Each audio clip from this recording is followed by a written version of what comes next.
Howdy folks, this is Eric Duchesne at Camperland. I wanted to give you a walkthrough and a walk and talk of the Reflection and even a Solitude that we have available, and kind of compare it to what you've shown me with the Cougars. So first of all, a couple of the, I think the Cougar that you sent me the video of, that's no longer available.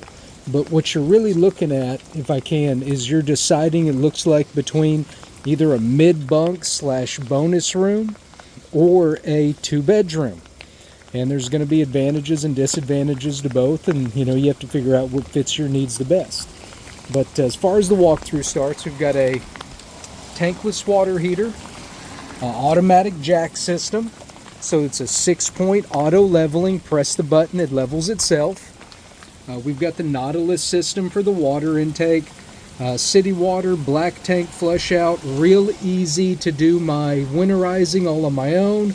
All I have to do is change the valves to get to anywhere I want as far as fill the tank, winterize, sanitize the tank. Everything could be done from here.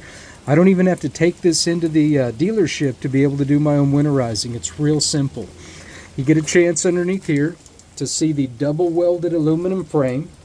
And this is going to be all wood stuffed aluminum. You can even hear it when you knock on it.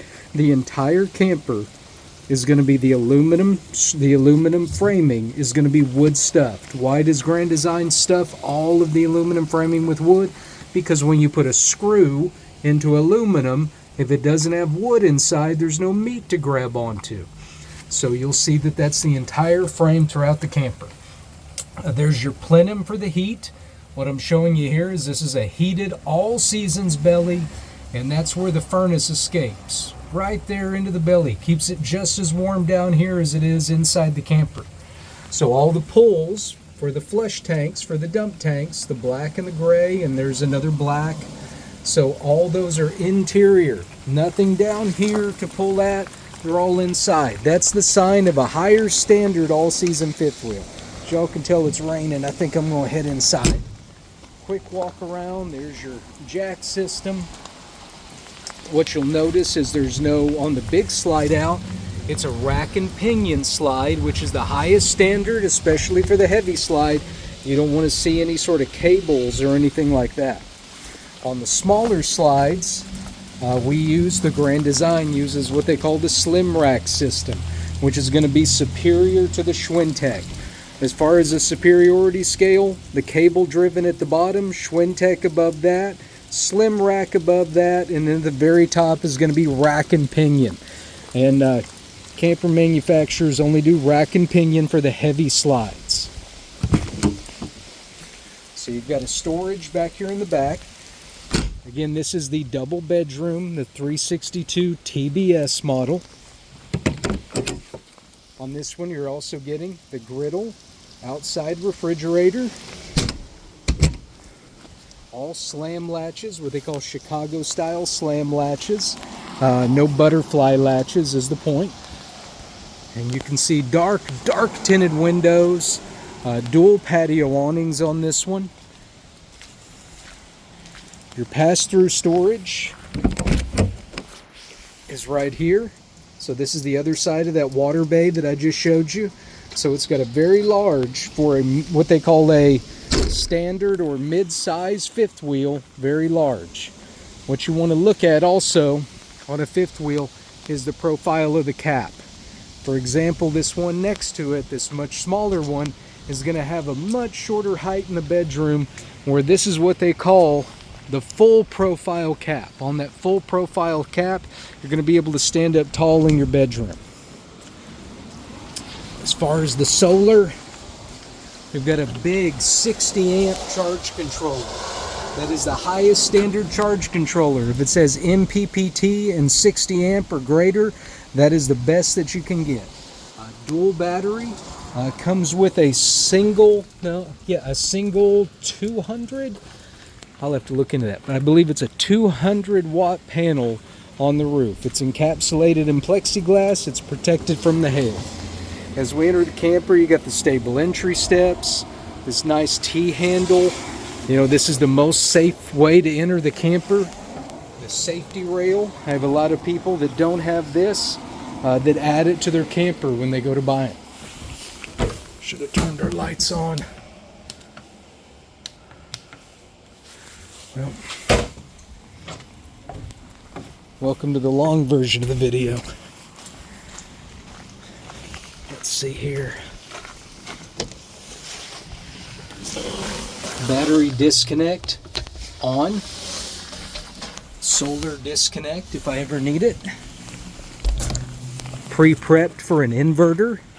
If you want to install the inverter, it's ready to go.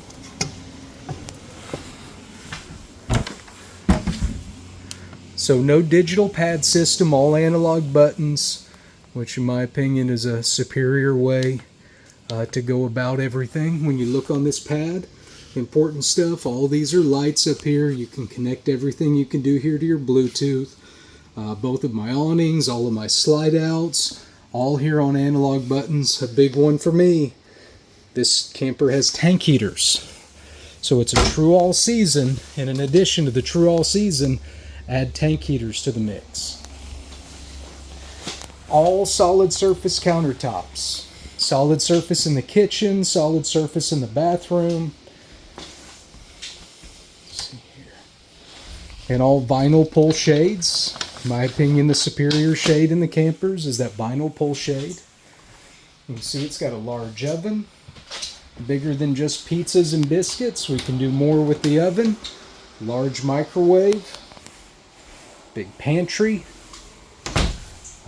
Here in the kitchen area, we've got a 4-speed vent fan. We can use that as an attic fan. A 20 cubic foot. This is a 12-volt refrigerator. So with a 12-volt refrigerator, it means we don't have to have an inverter. It runs off the battery going down the road. Dual trash cans. These are all hardwood doors, and you can always tell the doors. If you can see, there it is, that mortise and tenon joint. That's letting you know that you're looking at hardwood doors, not wrapped wood. And also you can usually tell when you look at the screw holes. If you see cardboard poking out, then it's not what you're looking for. Heavy duty hidden hinges, magnet latches. Silverware drawers, real nice. So plenty of storage in the kitchen, the coffee bar area, the coffee nook, USB chargers located throughout the camper.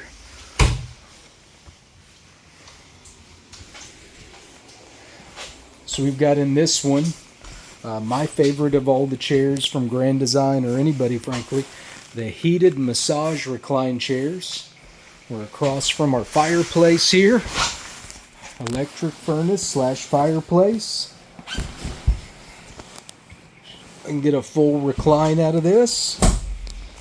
It's a great opportunity to show that indirect lighting, and also all of the heat registers, all located inside the cabinets, inside the island.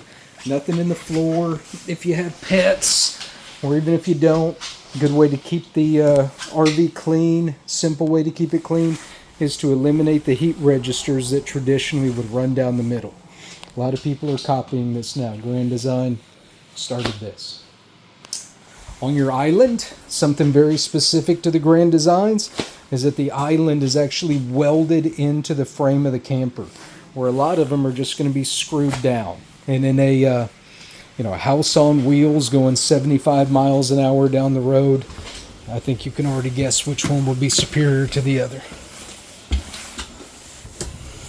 So in our bathroom, this is our main bathroom. Remember, this is the 2-bedroom model. So we've got the glass door corner shower. Plenty of room.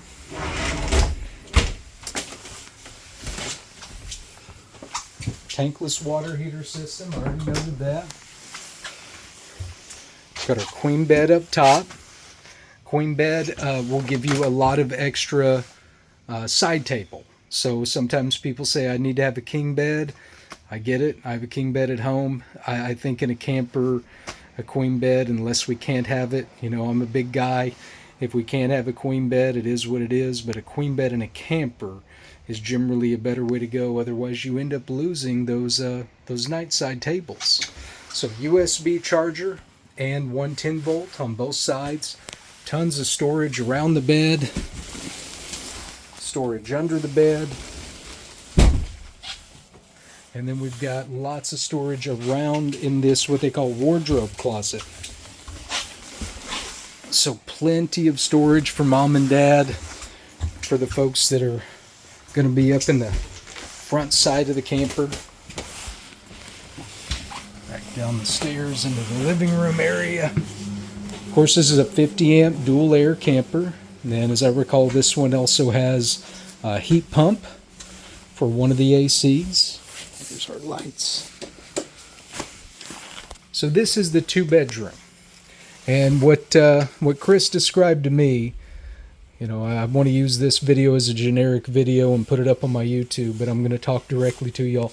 What Chris described to me is that y'all might have grown adults that would be with you.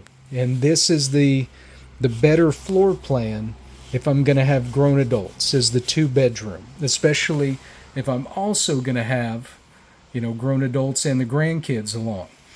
So the bunk room, the bonus room, which is a different floor plan, I think what you'll find is that the bed in that bonus room is not good enough to a high enough standard for adults that might have back issues, that, you know, are just older and don't recover as quick from a rough night's sleep. So for the grandkids, I'll risk getting up here with my heavy frame. We've got plenty of space. So it's easily a 2-person spot. Up here in the top, light switch up there for them to control it.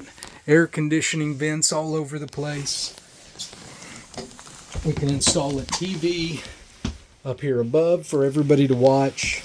And then something that I think is important, a lot of storage.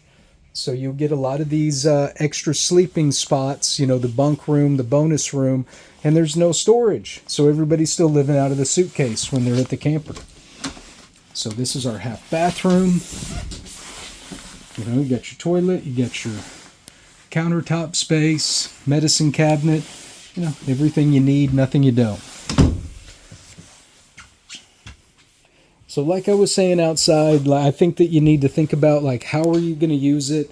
You know, a bunk room, a bonus room. If I was, you know, I've got 2 little girls. So if my little girls, if we were, you know, we're at the point where we're in a bunkhouse camper, which works great for us. They're 2 and 3 years old. So maybe when they get older, you know, in their teens, and we want to travel with them, maybe a bonus room, a bunk room would work great for us at that point, because they're going to bring more with them. They're going to have more clothes. But right now, you know, the smaller camper works great for us because they only bring along what we bring for them. If I'm going to have 4 extra people in the camper, 2 adults, 2 kids, this is what I'm looking for. The bonus room for me wouldn't work in that situation. But that's just me. I think this is a great floor plan for what you described, and it's at the right size. So something else that I've looked at, we talked about whether or not the weight is what you can carry with your 3/4 ton pickup. So, you know, there's a lot of different opinions out there. Mine is that once we get to the wide body luxury 5th wheel, I would prefer to have in the wide body luxury 5th wheel would be something like my Solitudes over there, or the Montana. So at that point, we're 15,000 pounds dry and as high as 17, 18, even 20,000 pounds fully loaded. This camper unloaded 12,500 pounds, and when it's maxed out, just shy of 15,000. You'll never tow it at 15,000 pounds. So this one is made for a 3/4 ton pickup. Probably don't need to add even airbags to the 3/4 ton unless it's just something you want to do for extra towing capacity. Surely it couldn't hurt. I'm going to go ahead and move on, show you our Solitude, the luxury model. That one I think would probably be a little too heavy, but it will compare to the Montana.